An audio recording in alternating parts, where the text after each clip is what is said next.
పరిశుద్ధాత్మదేవుడు రాసిన ప్రకటన గ్రంథం. ఈ గ్రంథమును చదువువాడును వాటిని విని ఇందులో వ్రాయబడిన సంగతులను గైకును వారును ధన్యులు. ఈ సంగతులను గూర్చి సాక్ష్యమిచ్చువాడు నేను త్వరగా వచ్చుచున్నానని చెప్పుచున్నాడు. ఆమేన్. ప్రభువైన యేసు రమ్ము అని ఆ ప్రభువును ఆహ్వానిస్తూ ప్రకటన గ్రంథాన్ని మనం ధ్యానం చేసుకుందాం. క్రీస్తు యేసు పరిశుద్ధ నామాన్ని బట్టి మీ అందరికీ శుభాశీస్సులు.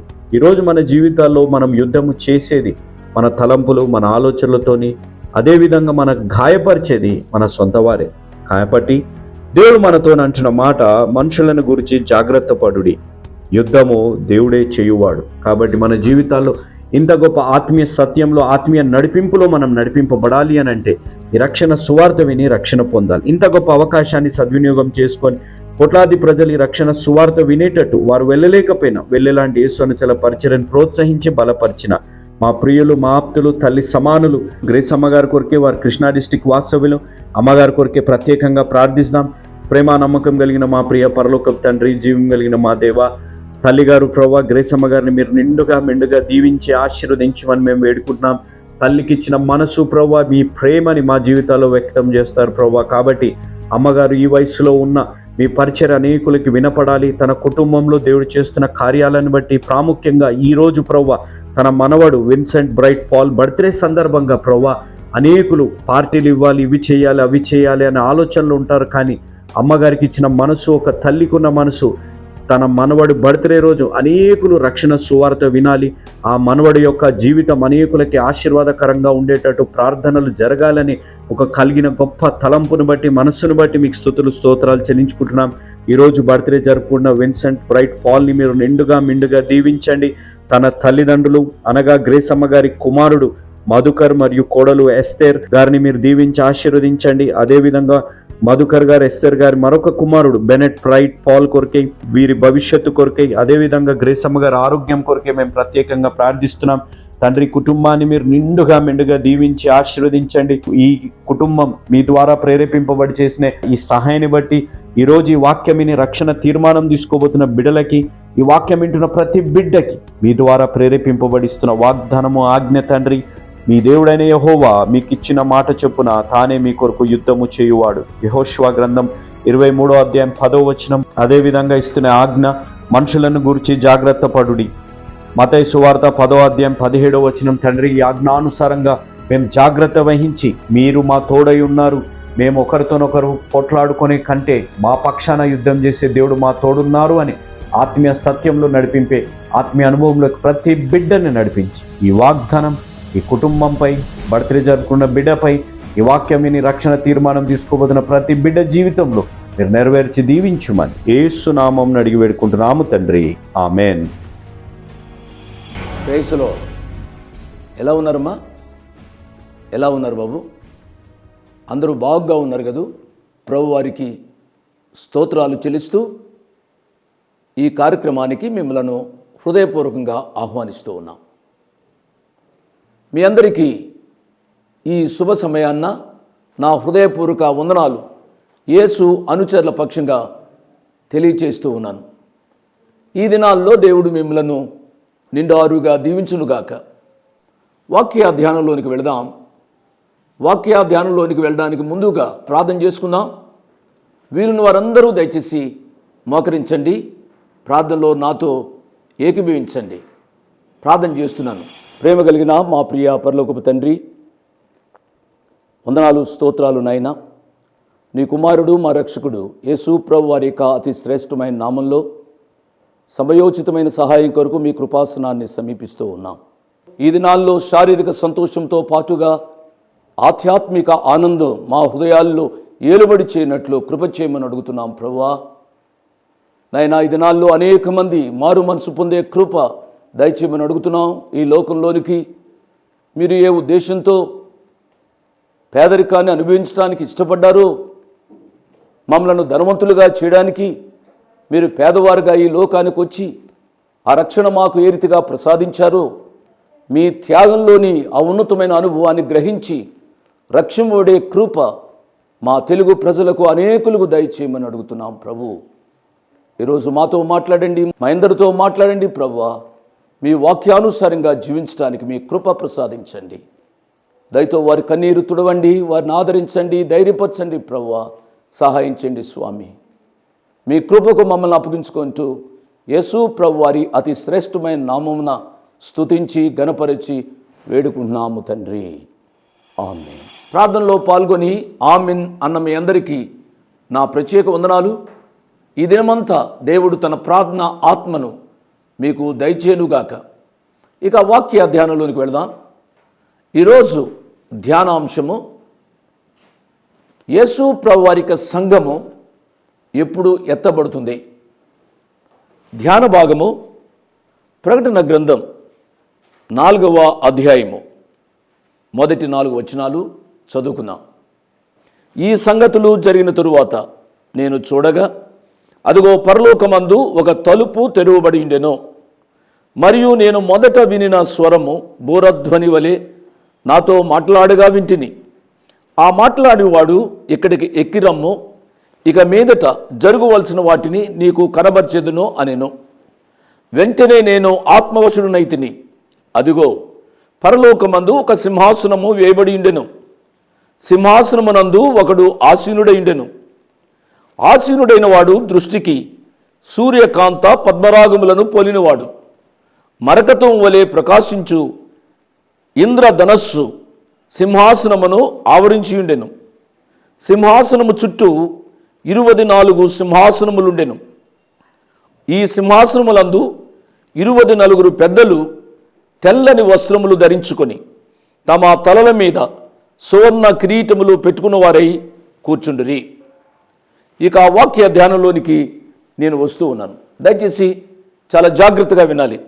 ఈ సంగతులు జరిగిన తరువాత ప్రశ్న, ఏ సంగతులు జరిగిన తరువాత అనే ప్రశ్న మనం వేసుకుని సమాధానం చెప్పుకుంటే ఆ వాక్యంలోని అర్థం మనకు సంపూర్ణంగా అర్థమవుతుంది.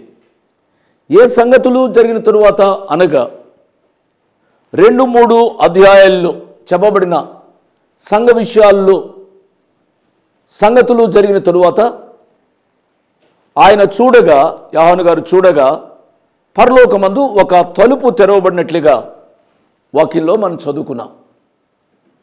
పిల్లరా, గత పాఠాల్లో నేను చెప్తూ వచ్చాను, 7 సంఘాల్లో జరిగిన అనేక విషయాలు మనం ధ్యానిస్తూ వచ్చాం. ఈ 7 సంఘాలు ఆ స్థలాలకే పరిమితమా అని మనం ఆలోచించినట్లయితే ఈ 7 సంఘాలు ఆ స్థలాలకు పరిమితం కాదు. 7 అనే సంఖ్య సంపూర్ణమైన సంఖ్య. కాబట్టి ప్రపంచంలో ఎన్ని సంఘాలు ఉంటాయో ఆ సంఘాలన్నింటినీ కలిపి సార్వత్రిక సంఘం అని అంటాం. ఆ సంఘానికి ప్రభువారు కొన్ని హెచ్చరికలు చేశారు.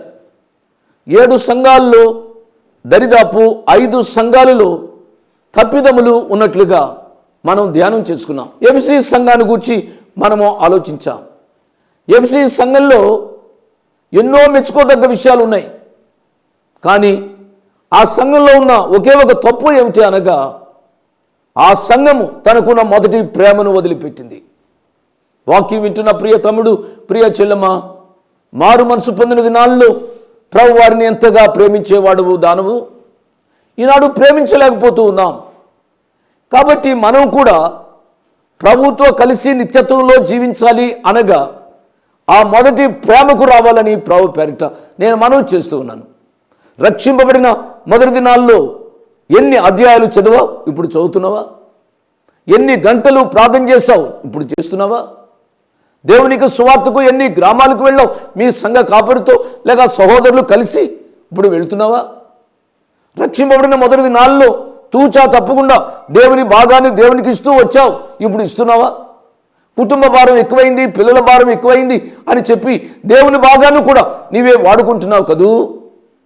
దేవుని వాక్య వెలుగులో మన జీవితాలను పరీక్షించుకొని మోకాళ్ళ మీదకి వచ్చి, ప్రభువా, I lost my first love, మీ మీద ఉన్న మొదటి ప్రేమను నేను పోగొట్టుకున్నాను, ప్రభువు నన్ను క్షమించు అని అడగాలని ప్రభు పేరిట నేను జ్ఞాపకం చేస్తూ ఉన్నాను.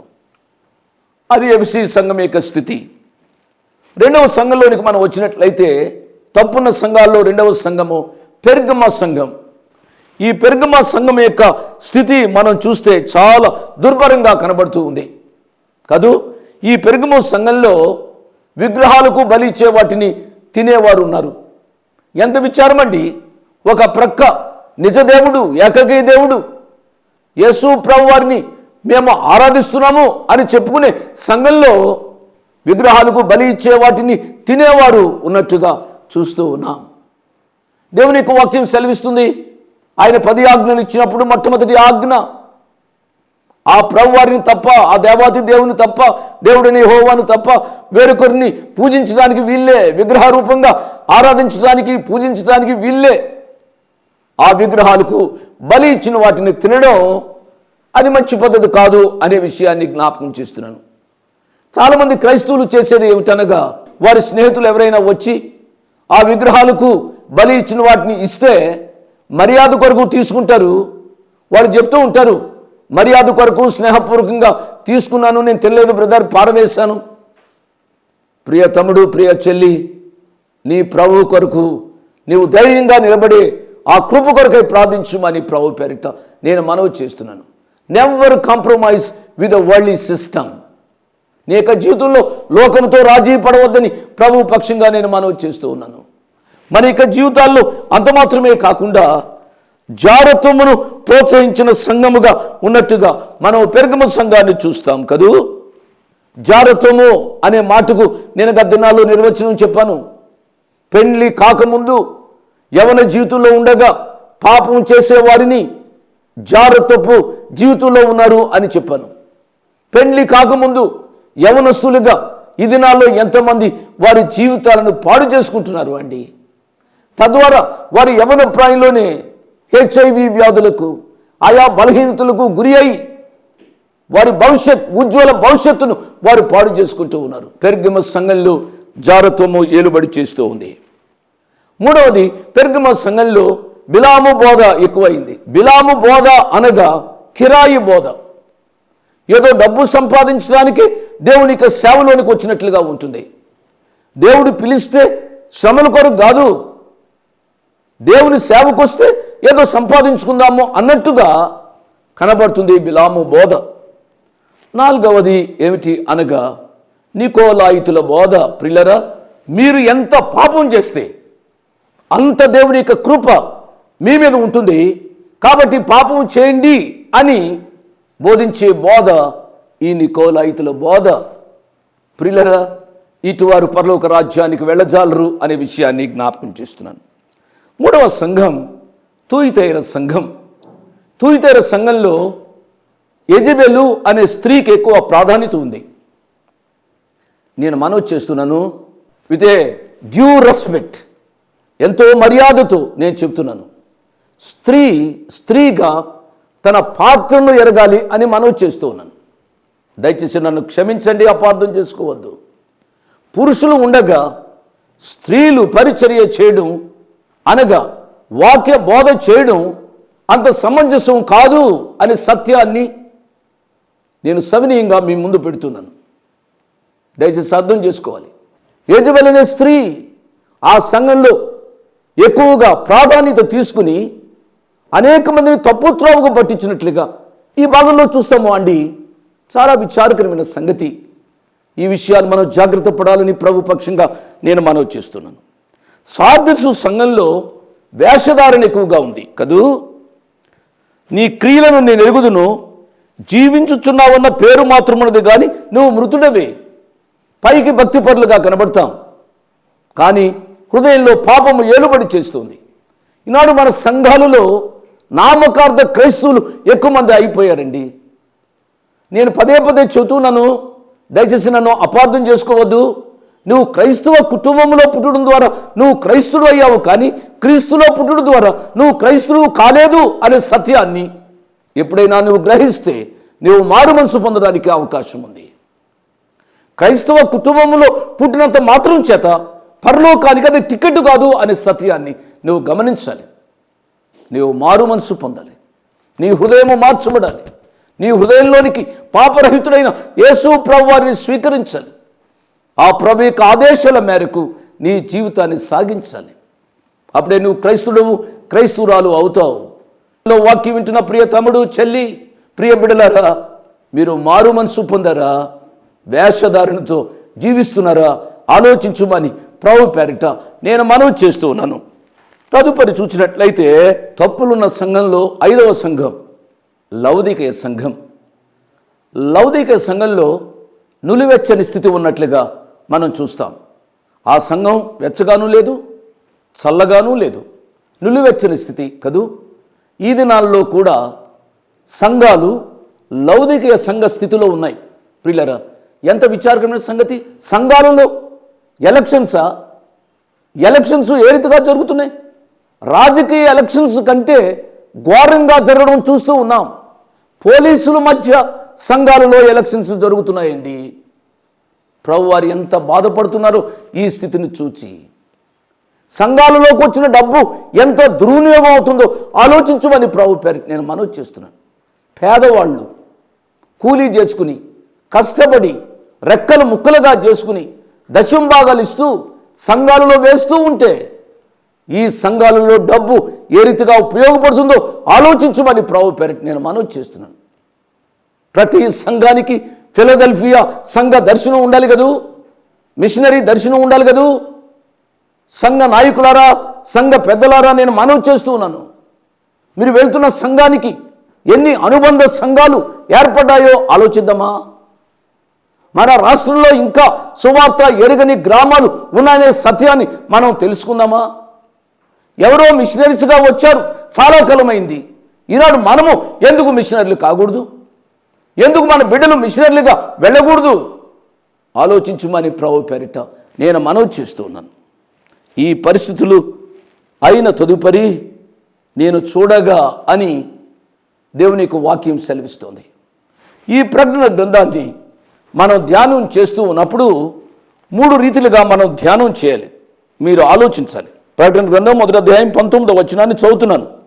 నీవు చూచిన వాటిని, ఉన్న వాటిని, వీటి వెంట కలుగుబో వాటిని, అనగా నా కుడి చేతిలో నీవు చూచిన 7 నక్షత్రమున గూర్చిన మర్మమును, ఆ 7 సువర్ణ దీప స్తంభముల సంగతియు వ్రాయుమో. నీవు చూచిన వాటిని భూతకాలం, పాస్ట్ టెన్స్, ఉన్న వాటిని వర్తమాన కాలం, ప్రజెంట్ టెన్స్, వీటి వెంట కలుగుబో వాటిని భవిష్యత్ కాలం, ఫ్యూచర్ టెన్స్. 3 కాలాలను సమగ్రహించి ఈ యొక్క మాటలు వ్రాయబడినట్లుగా మనము గ్రహించాలని ప్రభు పక్షంగా నేను మనవి చేస్తూ ఉన్నాను. ప్రియులారా, కాలం ముందుగానే ఎరిగిన ఆ ప్రియ ప్రభు భవిష్యత్తును మన కళ్ళ ముందు ఉంచాడు అండి. దయచేసి సత్యాన్ని గమనించి ఆ ప్రభు ఇక రాకడ కొరకు ప్రతి బిడ్డడు సిద్ధపడాలని ప్రభు పక్షంగా నేను మనవి చేస్తూ ఉన్నాను. ఈ ప్రకటన గ్రంథంలోని ఈ విషయాలు 2-3 అధ్యాయాల్లో జరిగిన విషయాలు జరిగిన తరువాత నేను చూడగా పరలోకమందు ఒక తలుపు తెరువబడి ఉండెను. చూసారా? నేను ఈ బొమ్మ తీసుకుని వచ్చాను మీ మధ్యకు. యోహాను గారు చూస్తూ ఉన్నారు. యోహాను గారు చూస్తూ ఉండగా పరలోకమందు ఒక తలుపు తెరువబడి ఉంది. గమనించారా? పరలోకంలో మన కొరకు తలుపు తెరువబడి ఉంది. తలుపు తెరువబడి ఉండెను. తెరువబడి ఉండెను అనేది భూతకాలం. అంటే మన కొరకు ఆల్రెడీ ప్రభు వారు తలుపు తెరిచి ఉంచారు అన్నమాట. నేను ఒక సత్యాన్ని చెప్తున్నాను, జాగ్రత్తగా వింటున్నారు కదా. ఈ తలుపు గుండా మనం వెళ్ళాలి. తెరువబడిన తలుపు గుండా మనం వెళ్ళాలి. ఆ తలుపు గుండా మనం వెళ్ళాలి అనగా ప్రకటన గ్రంథం 3వ అధ్యాయంలోనే 3 తలుపులు గూర్చి వ్రాయబడి ఉంది. ఆ 3 తలుపుల గుండా మనం వెళితే 4వ అధ్యాయంలోని పరలోకపు తలుపు గుండా వెళ్ళడానికి అవకాశం ఉంది. ఆ 3 తలుపులు ఏమిటి అనగా చూడండి, ప్రకటన గ్రంథం 3వ అధ్యాయము 20వ వచనం. ఇదిగో నేను తలుపు నద్ద నిలుచుండి తట్టుచున్నాను. ఎవడైనను నా స్వరం విని తలుపు తీసిన ఎడల ఆ ప్రభువారు నీ హృదయం అనే తలుపు దగ్గర నిలుచుండి ఆయన తడుతూ ఉన్నారు. ఆయన మాట విని నీ హృదయం అనే తలుపును తెరిచి నీ హృదయంలోనికి స్వీకరించడం ద్వారా పరలోకపు తలుపు గుండా వెళ్ళడానికి అవకాశం ఉంది అనే సత్యాన్ని నేను జ్ఞాపకం చేస్తున్నాను. సులభ శైలిలో నేను చెప్పాలి అనగా, నీవు భూలోకంలో మారు మనసు పొందితే పరలోకంలో నీకు స్థానం ఉంటుంది అనే సత్యాన్ని గమనించాలి. ప్రియ తమ్ముడు, ప్రియ చెల్లి, మిమ్మల్ని అడుగుతున్నాను, మీరు మారు మనసు పొందారా? మీరు రక్షింపబడ్డారా? మీ పాపములు క్షమించబడ్డాయా? నేను పాపిని ప్రభు, నన్ను క్షమించుము, నా హృదయంలోనికి రమ్మో అని ఎప్పుడైనా పశ్చాత్తాప హృదయంతో మీరు ప్రార్థన చేశారా? అటువంటి అనుభవం లేకపోతే ఇది అనుకూల సమయం. ఈ క్షణమే రక్షణ క్షణం. మోకరించి ప్రార్థించమని ప్రభు పేరట మనవి చేస్తున్నాను. రక్షణ తలుపు. రెండవది ఏమిటి అనగా, నా స్వరం విని తలుపు తీసినట్లా నేను అతని ఎదుగు వచ్చి అతనితో నేనును నాతో కూడా అతడును భోజనము చేయుదుము. దేవుని నామానికి స్తోత్రం. సహవాసపు తలుపు. నీవు అసలు హృదయం అనే తలుపును తెరిస్తే నీ ప్రభు నీతో సహవాసం చేయాలని ఆశపడుతున్నాడు. What a tremendous privilege it is. ఎంత గొప్ప ఆధిక్యత అండి. ప్రభు వారు మనతో కలిసి భోజనం చేసి సహవాసం చేసి ఆ ఉన్నతమైన అనుభవంలోనికి ప్రతి ఒక్కరూ రావాలని ప్రభు పక్షంగా నేను మనవి చేస్తున్నాను. నెంబర్ 2. నెంబర్ 3, మూడవది చూసినట్లయితే చూడండి, అదే ప్రకటన గ్రంథం 3వ అధ్యాయము 8వ వచనంలో, నీ క్రియలను నేను ఎరుగుదును, నీకున్న శక్తి కొంచెమై ఉండినను నీవు నా వాక్యమును గైకొని నా ఎరుగున అనలేదు. ఇదిగో తలుపుని ఎదుట తీసి ఉంచి ఉన్నాను, దానిని ఎవడును వేనేరడు. అనగా సువార్త తలుపు. రక్షింపబడాలి, నెంబర్ 1. నెంబర్ 2, ఆ ప్రభువుతో సహవాసం చేయాలి, నెంబర్ 2. నెంబర్ 3, ఆ ప్రభు యొక్క సువార్తను ప్రకటించాలి అని ప్రభు పేరట నేను మనవి చేస్తున్నాను. ప్రియ తమ్ముడు, ప్రియ చెల్లి, నువ్వు రక్షింపడ్డావు కదూ. ఎంతమందిని ప్రభువులోనికి నడిపించావు? ఎవరికైనా నీ రక్షణ సువార్తను చెప్పావా? నీ భార్య రక్షింపబడిందా? నీ భర్త రక్షింపడ్డా?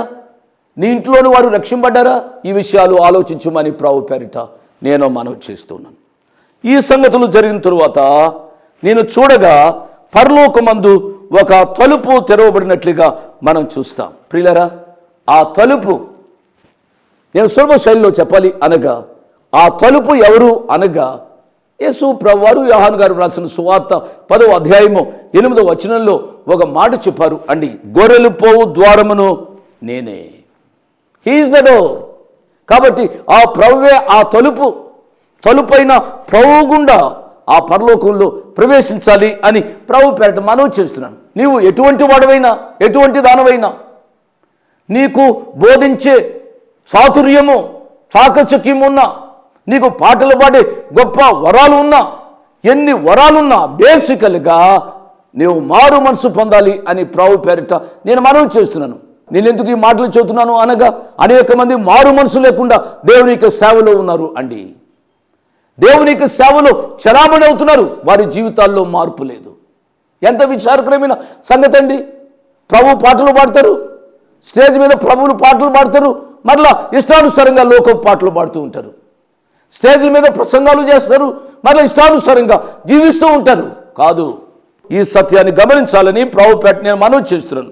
ఇదిగో పరలోకమందు ఒక తలుపు తెరవబడిండెను, మరియు నేను మొదట వినిన స్వరము బూరధ్వని వలె నాతో మాట్లాడిగా వింటిని. మొదట వినిన స్వరము కదూ. కాబట్టి ఆ స్వరాన్ని మనం చూసినట్లయితే మొదట ప్రకటన గ్రంథం 1వ అధ్యాయంలో ఆ స్వరాన్ని గూర్చి చెప్పబడింది. అది బూరధ్వని వలె ఉంటూ ఉన్నట్లుగా దేవునికి వాక్యంలో చదివాను. ఆ మొదట వినిన స్వరము బూరధ్వని వలె ఉండెను. ఆ బూర గూర్చి మనము ఆలోచించినట్లయితే తెస్సలోనికైలకు రాసిన మొదటి పత్రిక 4వ అధ్యాయము 16వ వచనాన్ని చదువుతున్నాను. ఆర్భాటముతోను ప్రధాన దూత శబ్దముతోను దేవుని బూరతోను, అండర్లైన్ దాట్, పరలోకము నుండి ప్రభు దిగివచ్చును, క్రీస్తునందుండి మృతులైన వారు మొదట లేతురు. దేవుని నామానికి స్తోత్రం. పౌలు గారు కొరింథీయులకు రాసిన మొదటి పత్రిక 15వ అధ్యాయము 52వ వచనంలో ఈ రీతిగా వ్రాయబడి ఉంది, మనమందరము నిద్రించము గాని నిమిషములో ఒక రెప్పపాటున కడబూరం రోగ గాని మనమందరము మార్పు పొందుదుము. బూరం రోగును, అప్పుడు మృతులు అక్షయులుగా లేపబడుదురు, మనము మార్పు పొందుదుము. దేవుని నామానికి స్తోత్రం. ఏమంటున్నాడు ఇక్కడ యోహాను గారు? నేను మొదట వినిన స్వరము బూరధ్వని వలె ఉండును. ఆ స్వరమే కడబూర స్వరము. నీ ప్రభు వారు రాబోతూ ఉన్నారు. ఆయన యొక్క బూర వినే అనుభవంలోనికి నీ ఆధ్యాత్మిక జీవితంలో నీవు ఎదగాలని ప్రభు పక్షంగా నేను మనవి చేస్తూ ఉన్నాను. నేను మొదట వినిన స్వరము బోరధ్వని వలె నాతో మాట్లాడగా వింటిని. ఆ మాట్లాడిన వాడు ఇక్కడికి ఎక్కిరమ్ము. కామప్ హీదర్. మీరు విన్నారా? ఈ మాట్లాడిన వాడు ఇక్కడికి ఎక్కిరమ్ము. ఎక్కడికి? పరలోకమునకు ఎక్కిరమ్ము. యోహాను గారు పద్మస్సు లంకలో ఉన్నారు. పద్మస్సు లంకలో ఉన్న యోహాను గారికి ఉన్న ఆహ్వానం ఏమిటి అనగా పరలోకమునకు ఎక్కిరమ్ము అనే ఆహ్వానం. ఈ ఆహ్వానము యోహాను గారికి ఒక్కడికే కాదు, నీకు నాకు కూడా ఈ ఆహ్వానము ఇవ్వబడుతుంది అనే సత్యాన్ని నీవు అర్థం చేసుకునే వాళ్ళని ప్రభు పేరిట నేను జ్ఞాపకం చేస్తున్నాను. ఎప్పుడైతే ఈ ఆహ్వానాన్ని ఆయన అందుకున్నాడో, దేవునికి వాక్యం చెప్పేది ఏమిటనగా నేను ఆత్మవశుడైతిని. దేవుని నామానికి స్తోత్రం. ఎప్పుడైతే ఆ ప్రభుని యొక్క స్వరాన్ని విన్నాడో ఆత్మ పారవశ్యంలోనికి వెళ్ళాడు అండి ప్రియులారా. కాబట్టి ఈనాడు నేను ముగించబోతున్నాను. చెప్పేది ఏమిటి అనగా యోహాను గారు పరలోకానికి వెళుతున్నాడు అనగా యోహాను గారు సంఘాన్ని రిప్రజెంట్ చేస్తున్నాడు, సంఘానికి ప్రాతినిధ్యాన్ని వహిస్తూ ఉన్నాడు. కాబట్టి యోహాను గారు పరలోకానికి వెళుతున్నారు అనగా సంఘములో సభ్యురాలైన నీవు నేను కూడా పరలోకానికి వెళతాము అనే సత్యాన్ని అర్థం చేసుకున్న వాళ్ళని ప్రభు పేరిట నేను జ్ఞాపకం చేస్తున్నాను. ఈ పరలోకానికి ఎప్పుడు వెళ్తాము, ఏ రీతిగా వెళతాము అనేది ఈ ప్రకటన గ్రంథం 4-5గా మిగిలిన అధ్యాయ ధ్యానాల్లో మనం నేర్చుకుంటామండి. సవిస్తరంగా ప్రతి వచనాన్ని చెప్తాను. దయచేసి మీరు సక్రంగా వినాలని ప్రభు పక్షంగా నేను మనవి చేస్తున్నాను. ఇరుగు పొరుగు వారికి ఈ కార్యక్రమాన్ని గూర్చి చెప్పండి, అనేకులు వినేటట్లు చేయండి. ఈ పరిచర్య గూర్చి ప్రార్థించమని మీకు నా 2 చేతులు జోడించి మనవి చేస్తూ ఈ కార్యక్రమాన్ని ముగించుకుందాం. పరిశుద్ధాత్మ దేవుడు మనందరినీ నిండారుగా దీవించునుగాక. ఆమేన్. Praise the Lord. మీ ముందుకు రావడానికి ఒక ప్రాముఖ్యమైన కారణం, మేము ఈ టీవీ పరిచర్యని ఎందుకు ప్రారంభించాం, ప్రాముఖ్యంగా తండ్రి అయిన నాన్నగారు, కీర్తిశేషులైన నాన్నగారు జోషన్న గారు ఎందుకు ప్రారంభించారు అనేది వారి మాటల్లోనే విందాం. ఈ కార్యక్రమాన్ని నిర్వహించడానికి నేను ఎంతో ధైర్యం చేశాను అనే విషయాన్ని జ్ఞాపకం చేస్తున్నాను. డబ్బుండి ఈ కార్యక్రమాన్ని ప్రారంభించలేదు. నన్ను రక్షించి ఇంతవరకు పిలిచిన ప్రభు ఉన్నారు అని, తదుపరి విశ్వాసులైన మీరు ఉన్నారు అనే ధైర్యంతో ఈ కార్యక్రమాన్ని కొనసాగిస్తున్నాం. విన్నారు కదా, నాన్నగారు ఏ ధైర్యమైతే వారు చేసి టీవీ కార్యక్రమాలని ప్రారంభించారు. మన రక్షకుడైన యేసు ఉన్నారని, విశ్వాసులైన మీరు ఉన్నారనే ధైర్యంతోనే ఈ టీవీ కార్యక్రమాలని మేము కొనసాగిస్తున్నాం గత సంవత్సరాలుగా. ఇక ముందు కూడా మేము కొనసాగించాలి అని అంటే మీలో విశ్వాసులైన మీరు, ప్రేరేపింపబడ్డవారు మీరు, వచనం వెంబడి వచ్చిన ధ్యానాలు జోషన్న గారివి, పాయింట్ వైజ్ ధ్యానాలు జాన్ స్పర్జన్ గారివి, హీరోస్ ఆఫ్ ది బైబిల్ అనే సిరీస్ ధ్యానాలు భక్త్ సింగ్ నావి కొనసాగేటట్టు మీరు ప్రేరేపింపబడితే, మీరు సహాయం చేసి మీరు నేరుగా నాతోని మాట్లాడవచ్చు. నాతో మాట్లాడి మాకు సహాయం చేయాలనేది నా మనవి. కాబట్టి మీరందరూ ఏ భారమైతే, సేవా భారమైతే నాన్నగారు గత 40 సంవత్సరాలుగా ముందుకు కొనసాగించారు, ఇప్పుడు యవనస్తులమైన మా అన్నగారు జాన్ స్పర్జన్ గారు మాపై ఉంది. కాబట్టి మీరు కూడా ఏ విధంగా నాన్నగారిని అయితే ప్రోత్సహించారు, నాన్నగారిని ఆదరించారు, మమ్మల్ని కూడా ఆ విధంగానే ప్రోత్సహించి ఆదరిస్తారని నమ్ముచు సెలవు తీసుకుంటున్నాను. దేవుడు మిమ్మల్ని దీవించి ఆశీర్వదించునుగాక. ఆమేన్.